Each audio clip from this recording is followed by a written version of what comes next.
Today I'm going to cover 8 different costs that you need to consider when you're making a commercial transaction, when you're purchasing a commercial property. So if you're about to buy your first commercial property, this is going to be a great video for you. These are some of the 8 things you need to think about where costs might come in or areas you're going to try and mitigate those costs.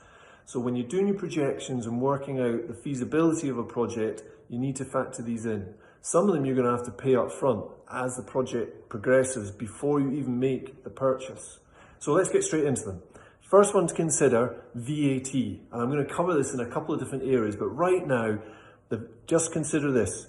The commercial property you're buying, the owner may have elected to tax, which means they are charging VAT on the rent, and therefore when they sell it, they may have to charge you VAT on the purchase. Now you might be able to get it as a going concern, but that will have to be examined by your accountant and your lawyer. It may not always be the case where you can do that.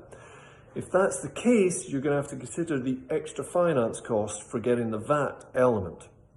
And of course, you will need to be VAT registered to be able to claim that back. Maybe something the transaction cost is low and you think, actually, I'm not going to bother about that. And that's fine, that's a personal decision. But it's something you need to factor into the actual purchase costs. The second one, which also VAT has an effect on, is land and building tax or stamp duty. So when you buy the building, of course, there's going to be the commercial cost, and then there's going to be the VAT element. Well, the tax we're talking about, the building transaction cost, they're going to tax you, the government's going to tax you on the value of the building, of course, but they're going to want to tax you twice on the VAT element because they actually now want you to put the VAT element and the building cost together as the purchase cost and then charge you your stamp or your land and building tax on the combined amount. So it's important to remember that it can affect what level and how much tax you're actually having to pay on the day of the transaction.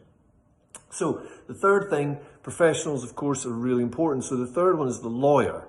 So you're going to need a lawyer, you know that. You're going to need a lawyer to make this transaction. But the thing that we didn't know to start with, and you need to consider, is depending on the size of the purchase, and if you're using bank finance, you might actually need 2 lawyers.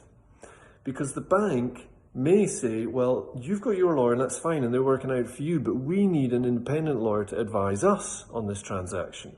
And unfortunately, you have to pay the costs.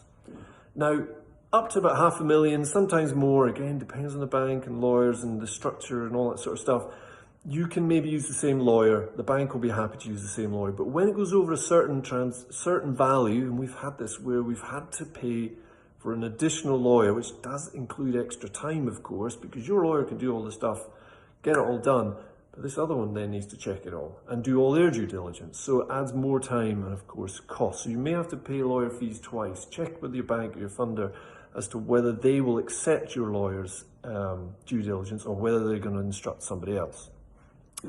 So there will, of course, be costs that the lawyer that you're maybe used to in residential, which might be title searches, call reports, all these sorts of things that you need to factor in. Not huge costs, but they will need doing, and they will need doing as close to the transaction as possible to make sure the titles are clean. There's nothing that's happened in the time that you've been negotiating. So back to professionals, you may want to consider an architect, because when we've done larger projects, going in with just, here's the particulars for the building, here's our kind of projections, what we think we're going to make, doesn't wash. You might need to do something a bit more professional. And even though you know exactly what you're talking about, and you're the one telling the accountant how the figures work, you will still need that kind of rubber stamp, that seal of approval from an accountant that says, these projections, based on the assumptions, which will be listed, mean X, Y, and Z over the next 2 years. So the projections, the cash flow, and of course the serviceability, these are all the things that the bank would look at. And you will probably need an accountant to help with that. The bank loan, so there will be a fee on it. If you ask, it might be that the bank or the funder will allow you to put that on top of the loan rather than charging you straight back out of the loan when you do the transaction on the day. So you maybe need to try and check that beforehand to see if you can keep that cost down. Surveys. Of course you'll need a survey. bank won't lend without a survey. But the thing to think about is the third-party stuff. If you instruct a surveyor to go and value a building for you because you think it might be a good deal and you want to make sure it's all, you're going to get the right valuation, etc.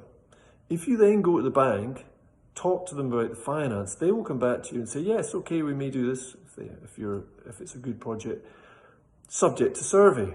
And then you'll tell them, well, we have a survey. And they'll say, well, we can't accept that survey because they've acted on your behalf, not our behalf. So then they need to instruct a surveyor, which means you have to pay for 2 surveyors. So what we tend to do is we will do our own survey and our own valuation on what we think the market value is to at least get to a point where we agree a price. Then we will go through the bank process if we're using bank funding, and we will do the instruction of the survey through the bank to make sure we're not paying for 2 surveys. It's really important. It can be quite expensive to get these surveys, as you know.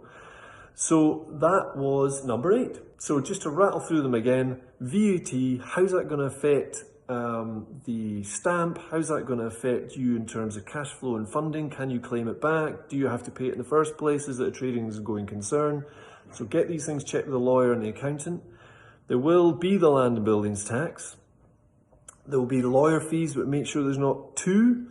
There will be the various searches and title things that you can't get away from these costs. There may be architectural fees that you need to consider. Accountant projections to help ease the borrowing process.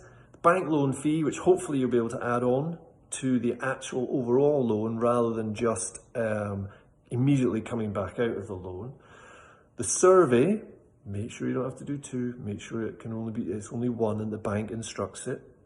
And then there's a couple of other ones just to throw in. You may have instructed an agent or indeed a finder for this deal. So you might, of course, have finder's fees, which you'll need to factor in. They will come out after the transaction, I should suspect, but there's things to factor in. You know that. The other one, which is an interesting one for us recently, was international costs. So we were looking at a building we wanted to buy. It was owned by a company out with the UK. And there are quite a lot of people who invest through offshore, Isle of Man, Bermuda, various different places. The problem is, you may have to get a lawyer in the locale of the owner to do the due diligence to make sure that the company can actually sell you the building. There is a technical term for it. Maybe somebody can tell me at the bottom. I forgot what it is. But basically, it's a lawyer's approval saying this company does own this, it does have clear title, and it can sell you this property. They are legit in this country. So that's how you get around that. But the problem is it does cost more money, and sometimes it can be quite open-ended because it's somebody in an international place. It's often through the company you're buying the property from, and that can become a bit of an issue. So anyway, there's just a couple of extra ones. Hope that's helped. Good luck with your first purchase. If anyone's going through that pain and strain just now, make some comments below. It'd be great to see how you're getting on.